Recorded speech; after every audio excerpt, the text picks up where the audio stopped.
agenda or not on the agenda? Hearing none, we'll move to the minutes. Need a motion to approve the minutes of 5/29 board meeting. So moved, Mr. Chairman. The second? Chairman, I have a concern about page 1, and under the auditor's report, the final sentence in paragraph D, OPEB liability has decreased significantly in recent years. I think although true, is misleading.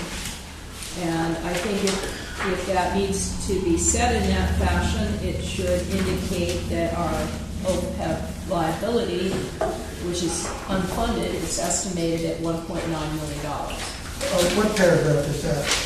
It's page 1, Item D. presentation 2, paragraph, Oh, okay. begins D, Cassia. Okay. So you want to add the statement that the current calculation is at 1.9 million Yes. liability. I'll amend the motion to that effect, Mr. Okay. Who seconded the original? So that's taken in. Any other changes? Ray, I look to you. You're the scrutinizer of. No, I didn't catch it. Okay. If they call it the total accrued expense liability. However you Would be the correct term. Get 1.9 in Yeah, there. so it's 1.9. properly Just show that that's it. Okay, all those in favor of the amendment, say aye. Aye. Carried unanimously. Those in favor of the motion as amended, say aye. Aye. It's unanimous.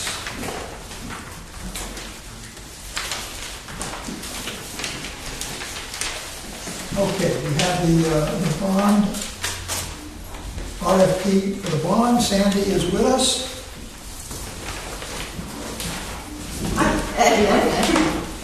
Where would you like me to start? Well, it was partially discussed with the Finance Committee, and I guess what ended up is we were passed out information that TD North was the favored.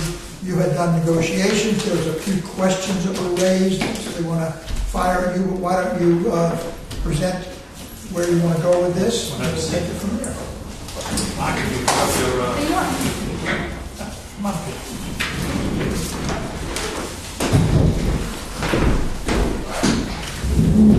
We'll start with questions first, actually. I had 2 questions. One was the bond counsel fee, which in the case of Century and Washington Trust was capped, and it wasn't capped with TD, and I'm just wondering if it's possible to cap it. It is, and I did ask for it. Perfect. And then the second question that came up in our discussion was the timeline between the time requisitions are submitted and funded, and whether we're in total sync about what we are required to provide them with, since we've not done business with them before, in order to get funded, given the fact that they started out looking at this as a construction loan. Okay. That hasn't been fully ironed out yet. That'll be subject to a commitment letter. But here's the conversation to date. Unlike the other loans where they were drawdown loans, where you would be drawing against requisition, in this instance, you'd be getting your money up front. So the real question is, what are the conditions to getting the money up front? And the answer is, typical bond covenants and disclosures. Initially, when they saw the sizing of $9 million, they thought there was one major project. And if there were one major project, then they would ask for the typical kinds of things you would look at Inspecting construction. engineer and so forth, yeah. But in this regard, because it's named as a series of projects over a 2-year period, when I explained to the banker what it was, and I said, I'm sort of grappling with what you're going to be asking us to do that our engineers would otherwise do, he understood and said that they would probably have 0 construction requirements. Great. Perfect. Thank you. Maybe we can back up for a minute and Mark described, just give an overview that the fact that we did get 3 proposals for the board members that weren't here for the finance committee. right. We did, unless you want to take it from the finance committee, but we did get, I handed out a comparison that Southwest did, First Southwest, on the 3 bids, and I just went through it briefly. It was clear that TD Bank was the best choice to do what we needed, including their ability to capitalize the interest over the term. Maybe when I was just cut off there when we switched the meetings, I was going to hand out a new debt service projection for the next 10 years based on these two going in, which works out very well. So this is not a drawdown. You will have all the money. So we don't have to submit a receipt for work done. Okay, That's- I misunderstood. Okay. I thought it was a drawdown situation. Well, that makes my question moot. Yeah, so, We so, would keep those funds on deposit and get the exactly. arbitrage. Arbitrage, right. And we want to be careful about the arbitrage. I understand, yeah. So we don't have to pay interest right from the beginning. No, you get a 2-year break. Well, you have to, excuse me, you have to pay interest for the first 2 months, but you won't start amortizing principal for 2 years. So you do have to pay interest the first couple of months. In any deal, you have to For pay the full interest. 9 million. On the full 9 million, correct. Because we've drawn it out now. Yeah. It'd be nice if we didn't have to.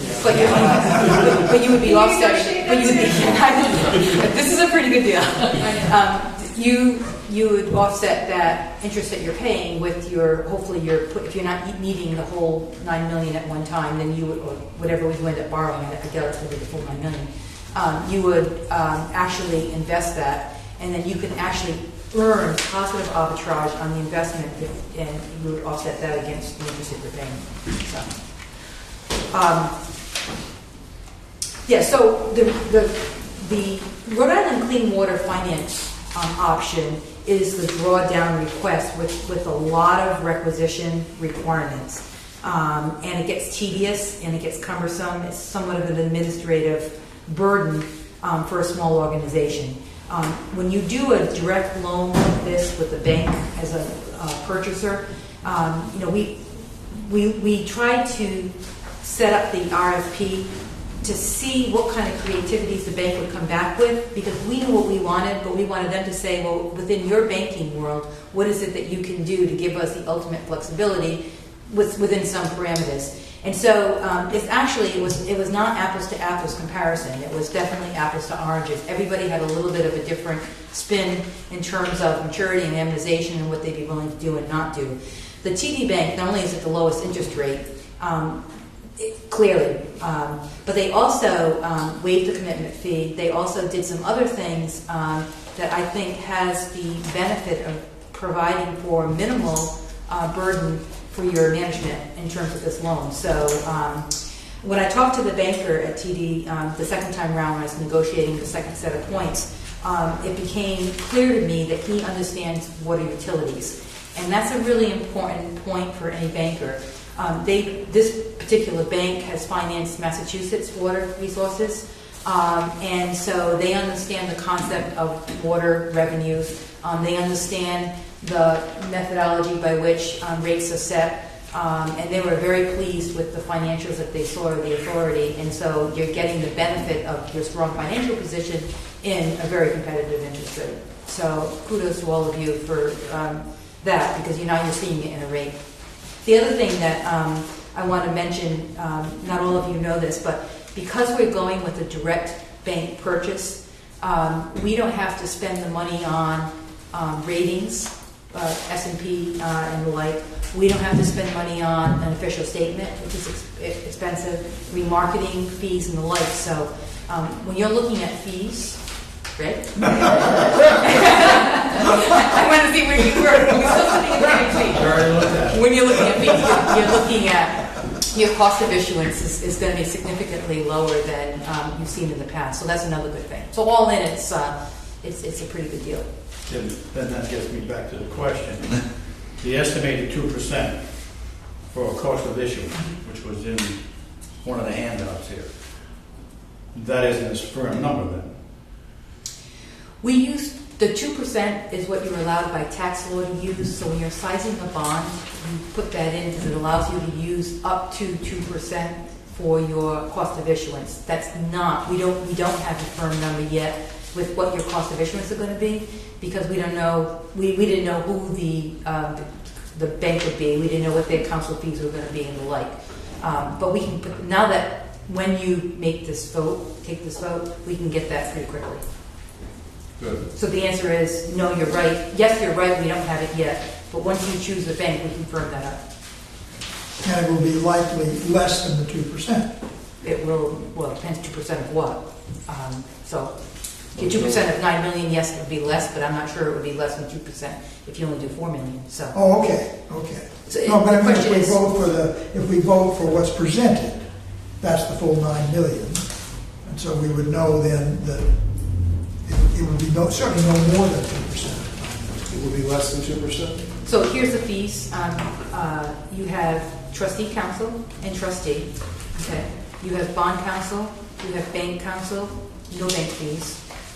You have your financial advisor fee, and then you have some minor printing costs that aren't much. So those are the 6 categories of fees, and the big ones are capped. So trustee council usually is about $1,500. Trustees usually $3,000. I mean, so it's like $5,000 for that, 20, 40. So you're less than 75 all in. Less than 60 all I'll in. be interested to see that breakdown. 60 would be 2/3%. Could I ask another question? On the term sheet, it says the term, in here it says that the interest rate will be set upon the day of closing. Is it the interest rate 2.69 or is it going to be something else? It's going to be something else. That's just an indicative An rate. indicative rate, exactly. So when you do these deals, So we're saying it's going to be a minor adjustment. what's that? So one way or the It's other. going to rise and fall. It could go either way, right? Unless Lehman Brothers went out of business, unless you Again, have, the interest rates have remained pretty steadfastly low for way longer than I think most of us intended. So I don't think that rate's going to materially change. The way these deals are done is that you draft all the documents with a placeholder for the rate. It won't actually be the day of closing. It'll be actually a pricing that'll happen, I would say 7 days before the actual closing, which is the transfer of monies to your account. So it'll be a 7 days. So they'll set the rate. You'll enter into a bond purchase agreement, and then from that period, your rate is set at that point, and then you close right after. They were the only ones that put that in there, that's why. So they're all that way, every single one of them. This will then end up, like it did the last time in your office, with 30 documents on the table, and everyone around, and everyone signing pieces, and away we That's go. correct. Okay. Unfortunately, there's no way to make it less than that. No, well, that was very efficient. That was very efficient. Any other questions? Do I have a motion to adopt the resolution as presented? Is that the correct way that you want to deal with this? That is it. move to adopt it as presented according to the terms as specified. second. Any further discussion? Since this is a major motion, we'll take the vote by a raise of hands. Those in favor, please raise your hand. It is unanimous. Do we have to do anything else? Sign? What else? What do we do tonight? Leave the rest to me, and I'll let you know when you're, any vacations scheduled? When is this likely to take place? We'd like to do it by the end of August. Right? I think we were talking August or early September. around there. I'll check with my social secretary. Bill can sign as well, so we'll coordinate that. Very good. Thank you. Okay. Bye-bye. Thank you, Sandy. Thank you. Good to see you. And just as we didn't quite get to it, but Mark did put together a listing of our bonds for the next number of years, and just shows how the debt service would be accommodated into our existing amount of debt service. And actually it does drop in the next 2 years when we will start paying for our principal payments. So we would have plenty of room to do an additional bond in future years as well. So we have, it coordinates well with the capital plan that we had put together a couple of years ago. It still falls within the realms of what we were looking for financing and where we plan to be with our bond and debt service payments. So we're still on schedule. So what happened, will this create a major effect on the debt ratio? No, actually, 3.2 million has always been that magic number we didn't want to go over. that keeps our ratio in line. And with the capitalization of the interest and the interest only from clean water for maybe 3 years, we're able to maintain that 3.2 right up through 2018, where we start to drop off, some of the debt. So actually, the end of FY17, we make a final payment on that 2004 bond, which would have been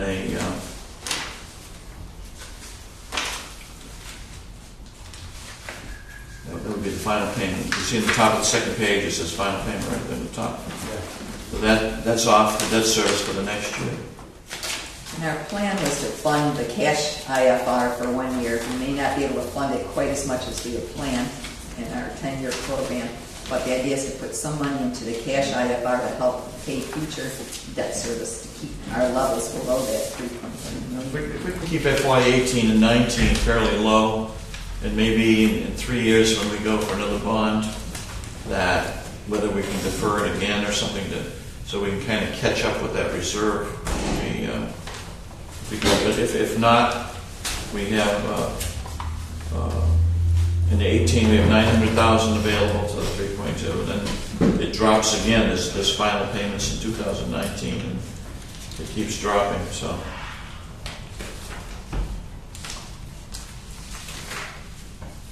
It's been a long time, I guess, since the pipeline went in, and that's finally going away. Finally. That's one of the, what we talk about the misconceptions to the ratepayers of how much of that rate is actually that to pay for the bond. I don't know off the top of my head, but I know we had it. It's about $157 a year per ratepayer. So you take that out where other water authorities didn't have that. That would have put us, right in line with just about what the average. Considerably lower than the average. Lower than the average rates are across the state. So. And as everyone's spending money now for infrastructure, for example, Providence just had a 25% rate increase this past year. We're gonna keep our rates lower going forward by paying off these bonds and then judiciously bonding in the future for all our future projects. We're trying to stay right within that 3.2 million for debt service. Whether we put it into the cash for the infrastructure so we don't go over that 3.2 in future years, or use it for bond payments. That's been our goal. So we won't have any major rate increases for infrastructure improvements. Good. Just share some good news. We were afraid tonight was the first night that we balanced out to the penny. Oh my God! We're running dual systems on billing, and so we run the old system and the new system in parallel. Don't we do something like the Department of Motor Vehicles, $25 variation by clerk? In somebody's pocket. We go to the cash draw, Alan. We go to the penny to make sure that we know. Okay. We had some rounding issues. But they were afraid they'd have to stay till midnight because the software people are in. We have 2 people in all week from Arkansas, and they said we're balancing to the penny tonight, whether it takes all night. So they did. So now we don't need to hear about that anymore. So that's definitely good news. There's been a lot of little issues that have been chasing around between how the so whole the system whole is. project is looking good That's right good. now. That's very good. Thank you, Mark. Item E, Anawan Dam construction work. Everyone has their papers. You want to give us an overview of this, or you just want a motion to go with the low bidder? Yes, well, as you know, we've been working with the Anawan Club and with Power Engineers to develop specifications about the type of work that needs to be done at the dam. There's actually 3 portions of work. There's FEMA work, which was postponed from last year because it was much more involved than they had originally thought. We have maintenance work, which the Bristol County Water would be responsible for, which was clearing of the trees and brush and so on, and some minor work that you would do on a general repair basis. And then there's capital improvements that are required by the state of Massachusetts, which the state of Rhode Island is actually responsible for, the Water Resource Board. They've been notified of the balance and costs as to what they were responsible for. When we were given estimates, they were sent a copy of the bids. So at this point, what we're looking to do is, we did have 4 bidders. We had quite a range. But we did end up with a low bidder, MAS Building and Bridge Incorporated, who actually came in just below what our estimates were by Par Corporation. But one caveat, Par did send me a letter that they have worked with this company previously in design build projects. And they have a couple small ones ongoing, so in the area of disclosure, they wanted to make sure we knew about that and that the board knows. I spoke about it with Joe, and both of us don't feel that this is any indication that there's an issue. They reviewed the bid specs. Ken Booth also reviewed them. I did a quick review, looked very thoroughly through them. They're very detailed specifications, and it was obvious that MAS is the low bidder by a considerable amount. So we are recommending that they be awarded the bid. Mr. Chairman, I think this thing is going on far too long to begin with. About time we put it behind us, I move that we award the contract as recommended by the To Mass Building and Bridge, Inc. for $477, $677, and 50 cents. Second, Mr. Chairman. Second, any further discussion? Yeah, I have a question. Have we notified the state in writing of our intention to accept this bid and their portion? Yes. So of the $477, $677, how much is the state liable for? State liables for about $380,000. About or exactly? I can't say offhand, but it's Because- about that. Because I would be much more comfortable with this if BCWA is taking responsibility for awarding. Oh, it's in here. It's in, Okay, it's 70% of the cost for capital improvement. That's what, This was from the original cost estimate, so Okay. it will depend on what the final cost on the project is. right. Who was, So we were looking at about $350,000. what's the construction schedule? And actually, they're looking, we haven't gotten the final permit yet, but we're looking at September, most likely. We needed to award it now so they can actually order some of the materials because they have to be manufactured. So if they began in September, how long would it take? I think we're looking at probably about 30 days. So is the way this would work that we would pay the entire amount and get reimbursed by the state? That's correct. Okay. And do you have any concern about the state reimbursing us? They're slow. I don't see any issues with them reimbursing us other than that it will take some time, typically. All right, thank you. So let me make sure I understand this. The total that you estimate that is reimbursable by the state once the project is complete is approximately $350,000? Correct. Are we ready to vote? All those in favor, please raise your hand. Again, unanimous vote. Trihalomethane laboratory analysis. Yes. Good discussion on that. Gina had asked at the last meeting to present some options as to what we could do with the laboratory. The only thing we've been able to do is we've used another laboratory. I think it's supposed to go out to the Doing public. that. Go out to- We're already doing that, using another laboratory. The laboratory, I do have to say that we did do split samples. We had requested that when we switched laboratories that we do split samples with our second set, which we did. With that laboratory and another one, they corresponded amazingly closely, actually. So there was something happened in our first set of samples that they were not correct. There was nothing wrong with the analysis. As I said, we went through detailed analysis of their QA/QC data. The health department went through it. The EPA was involved. And basically the conclusion was they could not do anything about discounting the data. I thought the purpose, though, was not about your technical or your ability to change labs, but it was what might we do to the public, because ultimately, as you predict, we're going to have we're going to fail. And they're going to have to process that standard piece of information to the public. What can we do in advance of that to warn the public that that's going to happen and that it's inconsequential? And what would the timing be so that if we do it, it's not lost, between the time that we have the problem and the time that we tell them not to worry about the problem? Okay. We are preparing a letter for that. Okay. Yes. Okay. That was exactly my point, and I agree with you. Okay. All right. So that- something on the website?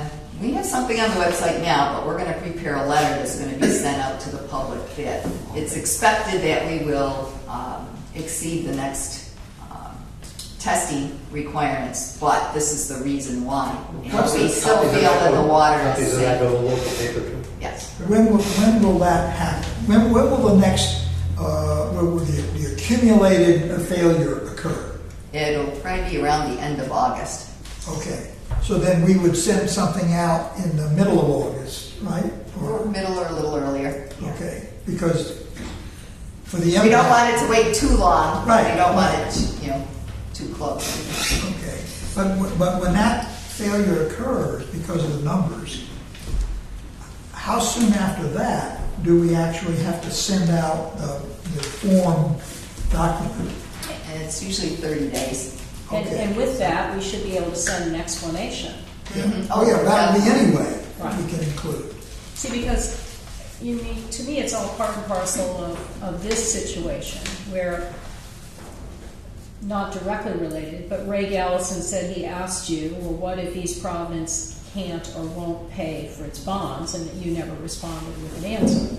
I mean, to me, there's a very simple answer, which is this isn't going ahead until East Providence commits to it, and therefore that situation will not occur unless they want to default on their payment obligations. That's a simple answer. Mm-hmm. But basically, she said that. We wouldn't do it without East Providence. He claims she did. Yeah. Okay. Well, if you read the letters I sent you. That's so, right? Because I want to question that later on. Yeah, so. me too. I'm curious if we were using Pawtucket water, is the organic carbon more than it is in Providence? Yes, it is. They treat with carbon. They use carbon So we would have filters. those problems if we're using So Pawtucket we water. wouldn't have the problem with Pawtucket water. Yeah. Plus, they treat the water to a lower pH. One of the issues we're having with Providence is they treat water to 10.2 pH, which actually results in higher trihalomethanes. We're looking actually at possibly doing it ourselves, lowering the pH and treating with phosphates, as Pawtucket does. But we're also working with all the other wholesale customers of Providence and asking them, because they are doing some testing with phosphates, if they would look at doing the same thing, lowering their pH and using phosphates in the system. Of course, they've got a much larger retail area that they're more concerned about, that they want to make sure that it would take a long term of testing to go through this whole process. It's getting difficult for the wholesale customers in Providence to meet the regulations, especially now when they've gone back to 10.2. So there's a number of us that are in the same situation. If we were using a lower carbon water, we would be in much better shape. And maybe that's That's more likely to correct. use. And Providence is rebuilding their water treatment plant, and at this point, I believe they are not intending to use carbon. We haven't gotten that for definitive yet, but they were building it in such a way, it was designed to use carbon. And so maybe that'll something they'll reconsider when because they're starting to see higher, they haven't reached the limits yet, but they're starting to see some higher levels as well. So it makes it difficult when we're getting delivered water that's 70 parts per billion and we can only have 80 parts per billion as the maximum.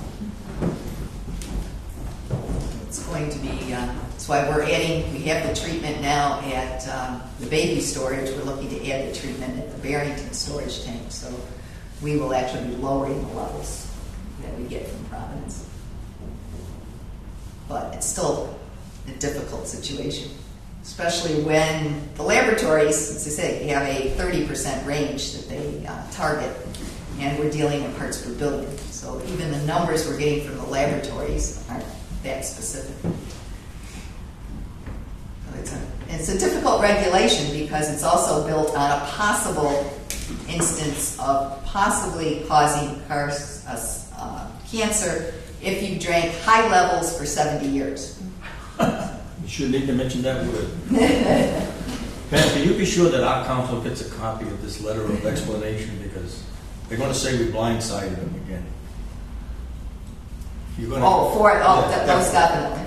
Yeah. And I would urge you to get someone who does not understand the technology issues and the water issues, who is a good barometer of PR to give you feedback before you finalize the letter. Yeah, you need an opposing Oh, scope. yes. Yeah, Most definitely. I call it my grandmother's reaction. Yeah. We should want to see it as well. All right. We No ready? problem. Anything else on this? Okay, Pawtucket Pipeline Project. I had made several attempts and finally was able to contact Representative Gallison. I'm not sure he had received the formal note at that time. I know it had been sent. He may not have gotten to it because he was very busy, and he was a little bit late in coming back to me because of some issues with family problems with his son who had been injured. In any event, we had a nice discussion. He said he was at that time unable to come to this meeting because of other commitments. I know the paper has some question about this in the latest article. But he did say, he told me what had happened when he was dealing with the budget issues, and he indicated that there was a great push by the Providence representatives, mostly because they might lose some revenue if we come into this whole effort. That was the only thing. In the end of this conversation, I think two positive things came out of it that I would report. One was that he is very much in favor of the project. And he said, look, the referendum was one way to do this. There are other ways to skin a cat. Now we're talking to the man who is the head of the budget committee, the finance committee at the House. So I have to take his word for that as something more than just one of our representatives making a statement that I'm going to see what I can do in the way of getting something going.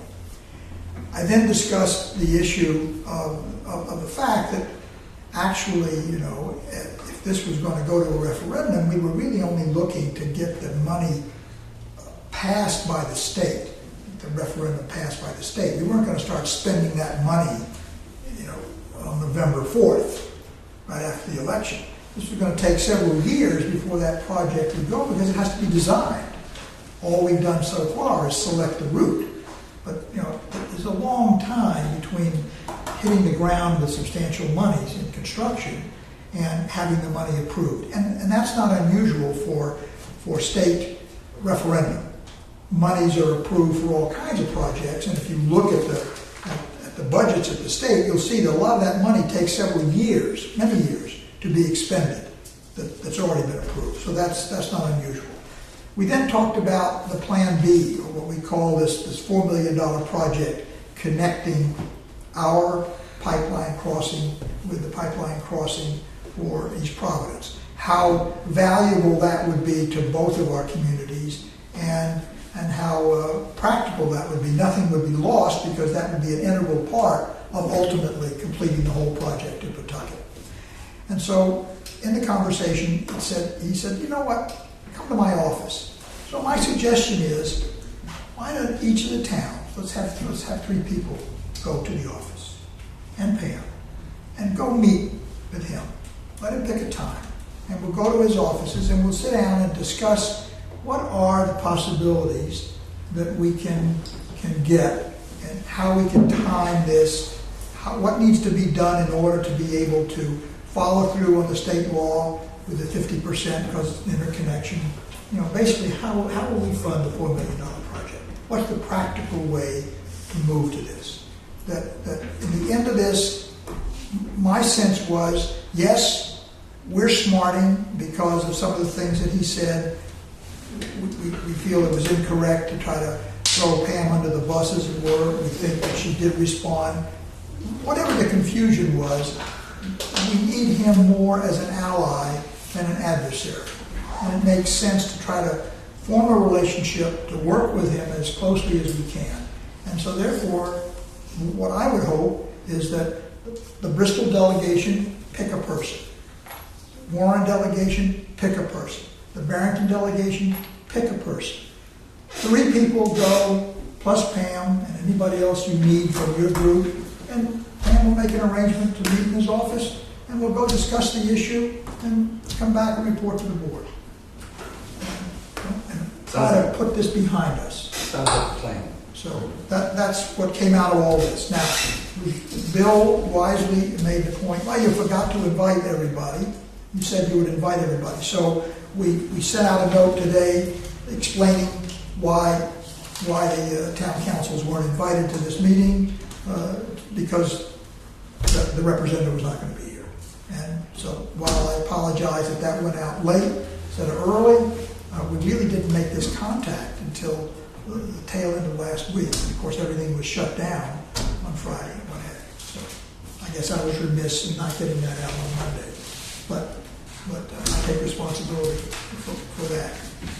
But that's where it is right now. And I think we're in a position, I think we're poised to be able to move forward with this in a positive way. And he is interested in the project, and he understands the project, and he's willing to help us. So, Mr. Chairman, I think that makes excellent sense, but it also appears that the practical solution to this project involves East Providence getting on board. no question about that. No question about that. And what's happening on that front? Well, you know, I tried to make contact with the president of the city council. I tried through Joe to make a contact. I couldn't even get to talk to the guy. Ken Burke got pushed off 3 times, and I think even the last time it sort of shifted aside. I mean, there's a whole element to the way things happen in East Providence that are very difficult to fathom. So it's going to take time. It's going to, I mean, certainly we're going to have to work with Ken how to deal with this. But I think the statements that we've made, the statements that Pam have made, that there's no question we're not going to go to Pawtucket without East Providence's cooperation. Nor would we, if we were forced to go to Pawtucket without East Providence's cooperation, they wouldn't be able to come into our pipeline without Mr. Chairman, this is where I differ. We each have individual opinions here on this board. You're right. And I want to commend you for your efforts with the representative, and I don't question what the representative's motives were in this. But our job is to provide a second source of water. Correct. And to my way of thinking, our primary job is to get that water from Pawtucket because it's the most logical way to do it. Yes.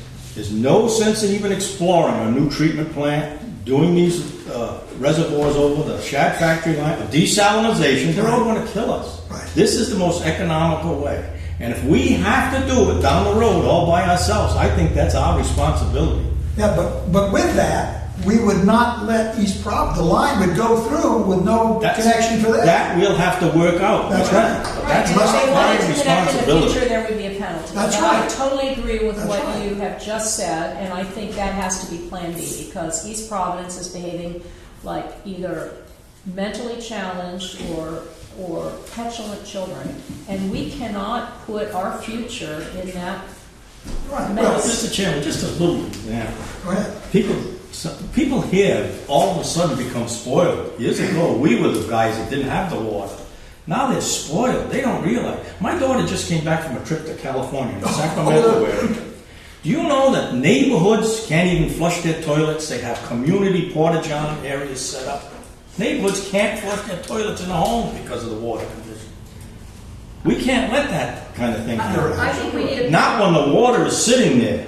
I think we need a parallel path with East Providence and without East Providence, and I think that we are making a huge mistake not to do that. Well, I'm just opining at this point. Having seen, and we were part of the discussions that took place over a year when CDM Smith did this design, a path has been selected. That path could be followed without the diversion that goes into East Providence to that tank. And I think that's what we should pursue. Isn't that true? Well, we were bypassing Yeah. their tank. The issue is going to be water quality. Without them drawing on the system, it's going to be a much bigger issue for us because of the distance involved.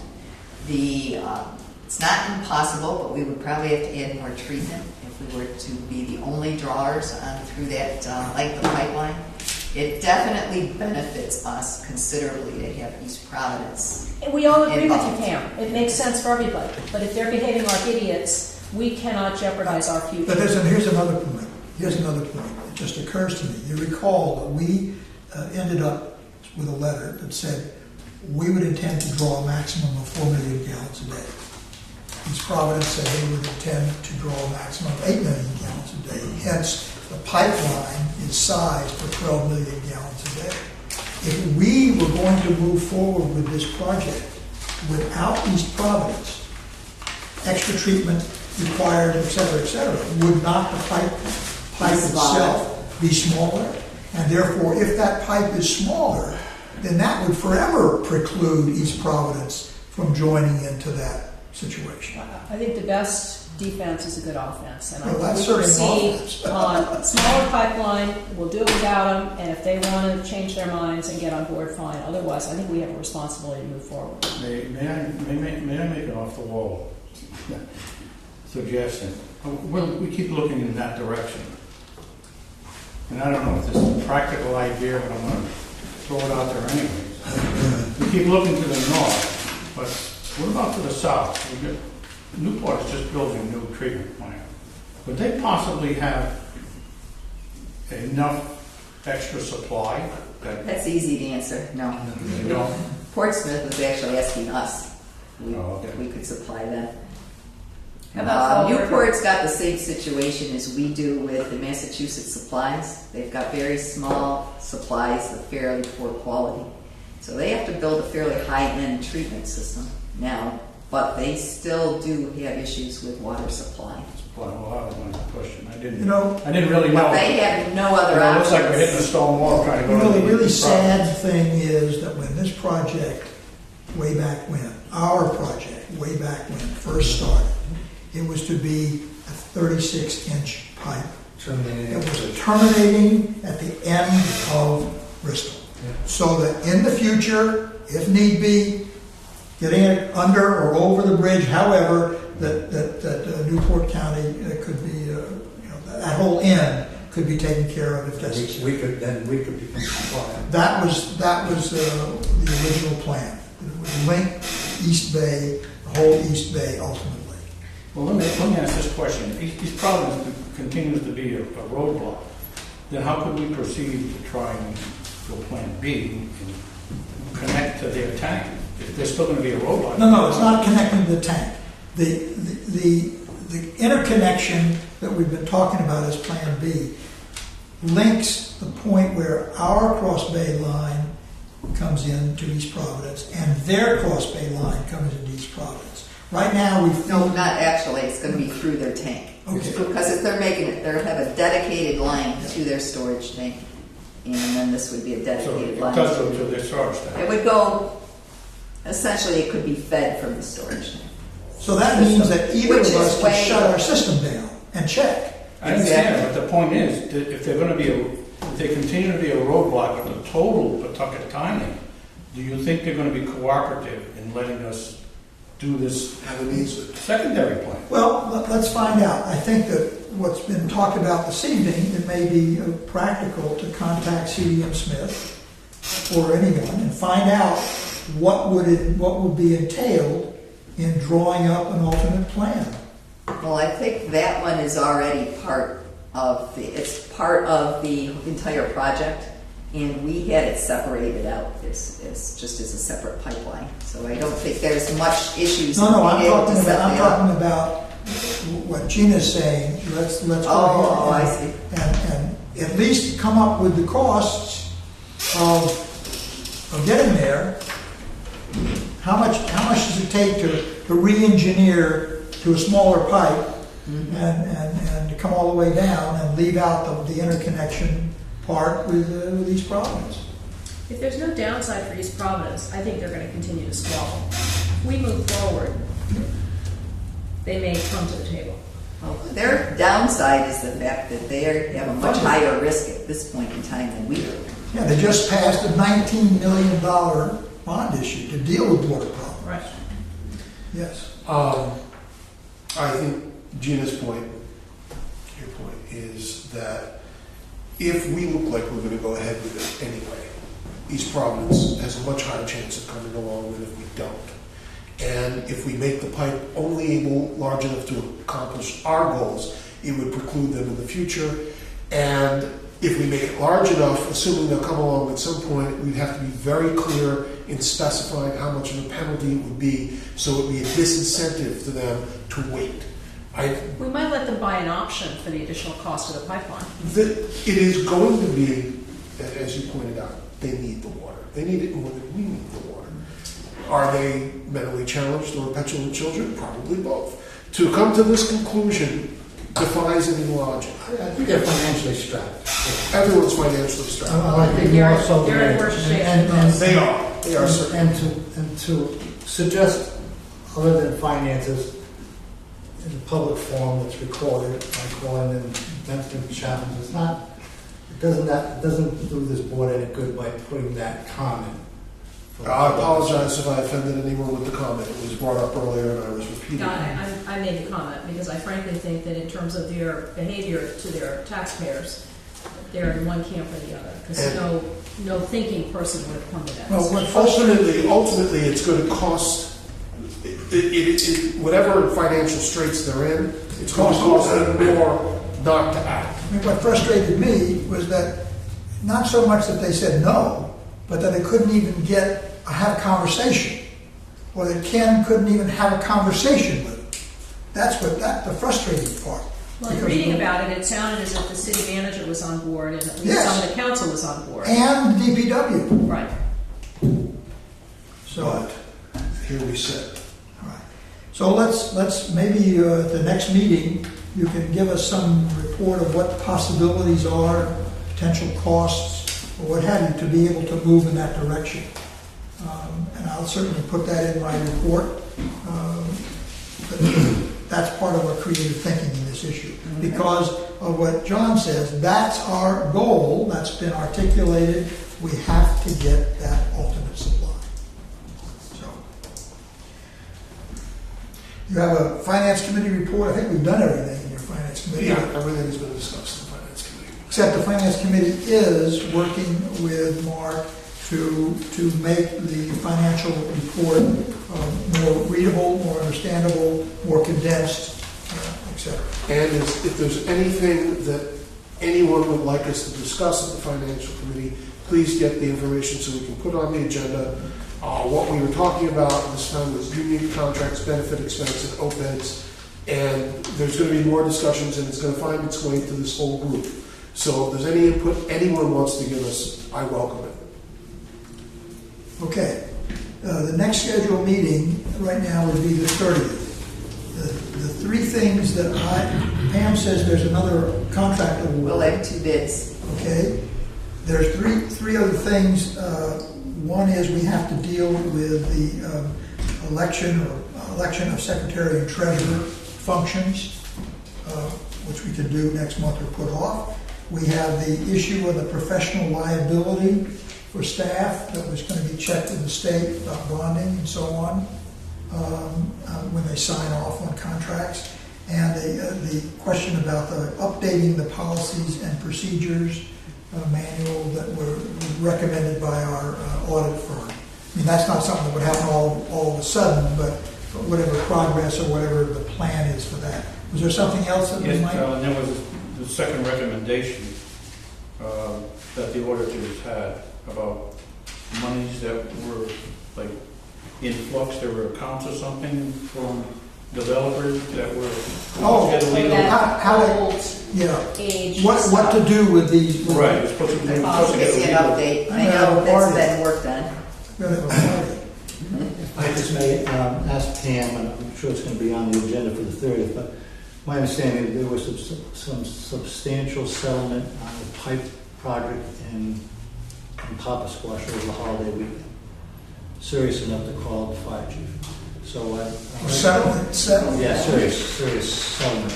Oh, So I haven't heard have, anything. yeah, they supposedly sent a notification to the water authority about it.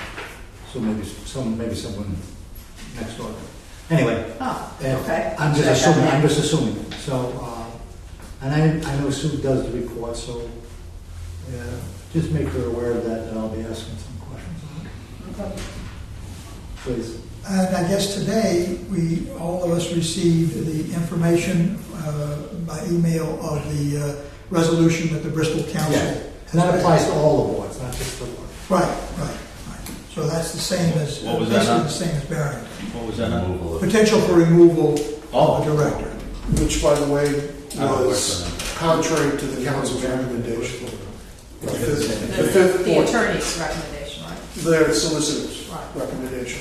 On the fifth point about voting in concert with any motion that they specifically request. The solicitor, who's the solicitor for Barrington and Bristol, Yeah. did not think that that was prudent or potentially legal. But it's still in there. Yeah, Yeah, it's in there. That's sort of. That could be a humdinger when it comes to the rate increase. it is going to be, it's going to find its way back up. It is going to, because I don't know about the rest of you, but I like my counsel fine, but I can't agree with them every time, God knows. And the day will come where I will disagree with them. And Well, I mean, I already have, when we were talking about the Papa Squash project, and our council felt that We should pay for we it. should pay a higher percentage, and Well, I said, no, I felt it should be pro rata. So they didn't take any action as a result of that. Well, I mean, just like all this stuff, we study the details, we come to a conclusion after careful consideration, and 9 people plus staff input. It's a little fatuous that a board sitting in another town is going to say, here, this is the way we want you to do something. You know, my reading of that was that they passed this and they don't intend to do it unless it's an extraordinary situation and they want to have the ability to yank somebody out. that is the initial reaction. However, knowing my town council, 2 of the people who supported me aren't going to run for the election. And there was a decent chance that, as opposed to what I would have considered a 4-1, I might be at a losing 2-3. And they could enforce that just because they want to get rid of the whole organization, never mind any individual member. Right. And it's distinctly possible. I can see the scenario. But anything else for the 30th meeting? It should not be long, and if there's any of these items that we can put off, do you want to deal with all these things at that meeting, or do you want to put some of them off? So we'll deal with it. I will not be here for that, for the last one. Aren't you lucky? I don't know if anybody else is going to be out. There's any voting to be done. All right. Maybe we'll put off the business on the secretary-treasurer for a month. Do that in September. Or August. Okay? All right, with that, motion to adjourn. So, second. Those in favor, say aye. Aye. Meeting is done. Thank you.